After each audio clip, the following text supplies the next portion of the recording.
Defence deal में दलाली की परंपरा शुरू करने वाली कांग्रेस का आज अचानक सेना पर प्यार उमड़ता दिख रहा है। कभी कांग्रेसी शहजादा राहुल गांधी राफेल का नाम लेकर फुटेज खाता था, तो कभी उसके चमचे संसद में सेना के लिए घड़ियाली आंसू बहाते हैं। रक्षा सौदों में घोटाले, भ्रष्टाचार, कमीशनखोरी और सेना की अनदेखी में कांग्रेस को महारत हासिल है। इन मक्कारों का दशकों पुराना काला इतिहास है। अब इसी इतिहास के काले पन्ने पलटने का वक्त आ चुका है।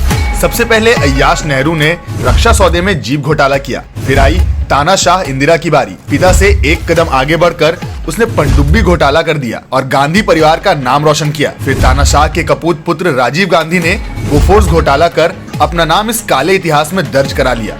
आपको जानकर हैरानी होगी कि जब सेना को फाइटर जेट की जरूरत थी, तब सोनिया और Manmohan VVIP helicopter deal Agusta Westland के जरिए घोटाले की तैयारी में लग गए थे। इन मक्कारों ने ही राफेल डील को सालों तक अटकाए रखा था। मक्कार गांधी परिवार ने तो मानो रक्षा सौदों को अपना घर भरने का जरिया बना लिया था। इतना ही नहीं, यूपीए सरकार की मक्कारी को इससे समझा जा सकता है कि 10 साल के लंबे इंतजार के बाद हमारे फ्रंटलाइन जवानों को 50,000 बुलेट प्रूफ जैकेट मिले थे। यही नहीं, आजादी के 70 सालों बाद सेना को अत्याधुनिक पोशाक और नाइट विजन से लैस किया जा सका, क्योंकि कांग्रेसी मक्कारों को तो दलाली से फुर्सत नहीं मिल रही थी।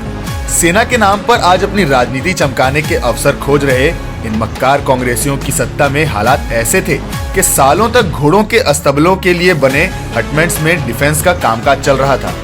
जो कांग्रेसी आज सेना के नाम पर घड़ियाली आंसू बहा रहे हैं, उन्होंने अपनी सत्ता में कभी सेना की 40 साल पुरानी मांग 1 रैंक 1 पेंशन को पूरा नहीं किया, जिसे निकम्मी कांग्रेस की सत्ता से बेदखल होने के बाद पूरा किया जा सका। और तो और इन गिद्ध कांग्रेसियों ने अपने शासन में चाइना बॉर्डर के इलाकों को और उससे जुड़े पूरे प्रदेश को अनदेखा कर वीरान छोड़ दिया था।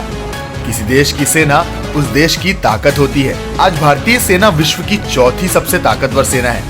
कायर कांग्रेसी सत्ता ने भारतीय सेना को मानो मिट्टी का शेर बना दिया था।